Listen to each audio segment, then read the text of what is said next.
Bonjour à tous, donc on arrive au dessert, la fameuse bûche tiramisu. On l'a fait sans sucre, mais tout en conservant les goûts, et je vais vous expliquer pourquoi et comment. Alors tout d'abord, dans ma recette, bien sûr j'aurai une génoise à réaliser. Ma crème en fait, qui vient dans ma génoise, qui va venir agrémenter ça. Et puis j'avais décidé de faire des petites noisettes caramélisées. Je vais vous expliquer comment on va faire des noisettes caramélisées, c'est pas bien compliqué. Dans l'ordre des choses, moi je commence par ma crème. Là en l'occurrence, vous voyez que c'est de la mascarpone. C'est pas ce que j'ai utilisé, c'est suffisamment gras pour être défendu. Donc moi à la place, j'ai pris de la ricotta. Pour ce faire, j'aurai besoin donc de ma crème, de ma ricotta, un saladier, je mets ma ricotta, je mets 3 jaunes d'œufs et puis 50 g de sucre que vous voyez là. Ce sucre, c'est un sucre à base de bois de bouleau. Voilà, pouvoir sucrant maximal, mais zéro sucre. Sachez que ce genre de sucre, pour des recettes classiques, pour 100 g de sucre sans cuisson, on est équivalent. Il a un pouvoir sucrant à la cuisson 30% supérieur à du sucre normal. C'est-à-dire que si j'ai 100 g de sucre à cuire, je n'en ai besoin que de 70 à ce niveau-là. Donc comme je vous disais, 250 g de ricotta, 3 jaunes d'œufs, je réserve les blancs, je vous explique, et 50 g de sucre. Donc pour la recette, dans un saladier, je mets ma ricotta, je monte à part, je blanchis, je dirais, mes jaunes d'œufs avec mon sucre au fouet, jusqu'à ce que j'ai un mélange et que ce soit plus granuleux du fait du sucre. J'incorpore une fois cela fait et ensuite, avec le reste des œufs, je monte mes blancs en neige. Je vais aller chercher en fait à aérer ma crème, voilà, ni plus ni moins. Aujourd'hui, ça reste assez lourd. N'oublions pas qu'on a une bûche. Une bûche, des fois, c'est nappé de chantilly ou choses comme ça. Il faut que ce soit très léger, très aéré. Quand j'ai fait cet appareil-là, donc je mets au frais. Je conserve au frais au moins 1 heure, 1 heure et demie. En attendant, donc après, je passe à ma génoise.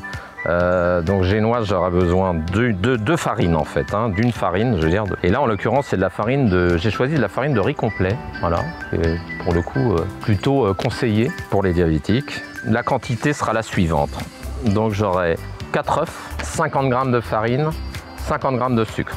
Je fais ma génoise de la façon suivante, on a tous une technique, je sépare mes blancs de mes jaunes. Je monte mes blancs en neige de façon très ferme, donc une pincée de sel dans mes blancs en neige. Je les monte avec vraiment un batteur suffisamment rapide, au moins 400-500 watts, pour avoir des blancs bien durs. Tout en montant, en continuant de monter, j'incorpore mon sucre. Voilà, pas d'un coup, donc j'incorpore mon sucre.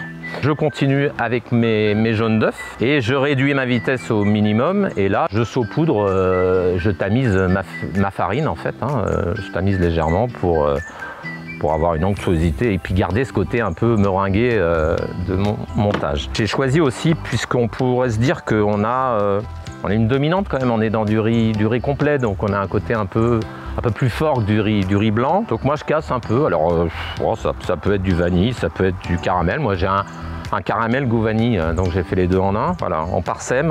Et puis après cette préparation, quand c'est prêt, mon four est préchauffé à 180 degrés chaleur tournante. J'ai un appareil à napper par exemple, je verse ma préparation sur ma plaque à génoise, voilà, donc je verse là-dessus, je nappe. Voilà, je fais bien les bords, je vais chercher tout ça. J'égalise, je mets au four et environ, selon votre four, on peut considérer 8 à 10 minutes. Pas plus, après c'est dur, pas moins parce qu'il faut que ce soit quand même un peu cuit. Il faut que ce soit légèrement doré par-dessus. Voilà. Et comme tout tiramisu qui se respecte, au sortir du four, donc j'attends un peu que ça se refroidisse bien évidemment. Alors là je vous ai préparé un café, donc je fais ça sur ma génoise. Alors déjà c'est pour lui la ramollir, on peut faire un sirop, des choses comme ça. Moi je la ramollis avec ça. Et puis surtout que je la parfume avec du café. Si vous n'aimez pas le café, vous le faites avec un sirop quelconque. Une fois la chose faite, je roule ma génoise. C'est comme si je préparais ma bûche en fait, donc je la roule et je la réserve. À côté de ça, je me suis dit pourquoi pas des noisettes, voilà. Bon, c'est pas interdit justement, ce qui est très bon aussi pour les diabétiques, que je vais concasser et que je vais caraméliser. Alors pour caraméliser, il y a différentes techniques. Moi je m'embête pas, je vais prendre 100 g de noisettes que je vais concasser. Je vais à peu près prendre 40 g de sucre, je vais prendre à peu près 20 centilitres d'eau. Dans une poêle, donc je vais faire fondre mon eau et mon sucre. Hors feu, une fois que c'est vraiment réduit, je vais mettre mes noisettes concassées et puis je vais remettre au feu. Je vais laisser un peu caraméliser. Je finis avec j'ai à peu près 10 g de beurre, hein, pour prendre du beurre allégé, peu importe, c'est pour éviter que ça colle, etc. Voilà, donc on doit arriver à quelque chose à peu près qui ressemble à ça, hein. Je ne sais pas si vous voyez, ça. Voilà, ça ce sont mes noisettes fraîches caramélisées. Je suis parti pour vous dire, hein, je suis parti de ça. Voilà, pas très compliqué. Voilà.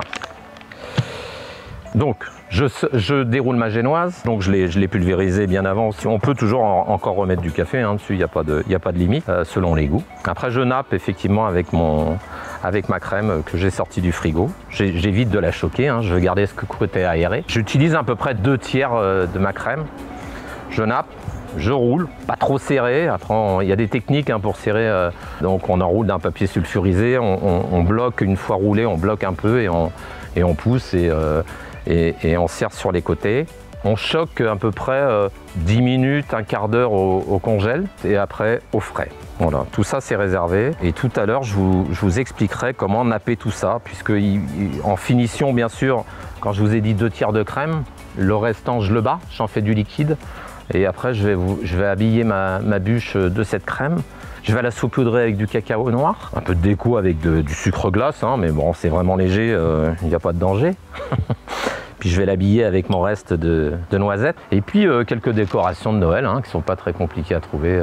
Voilà, et une fois que ma bûche sera prête à être décorée, j'allais dire, eh ben, je vais inviter Jean-Louis à faire le travail à ma place et vous montrer que c'est pas si compliqué que ça, puisqu'on va faire les étapes suivantes. Donc saupoudrer crème, saupoudrer de chocolat, saupoudrer de sucre glace et puis des petits éléments de décoration qui seront les bienvenus et qui vont reconstituer cette ambiance de fin d'année.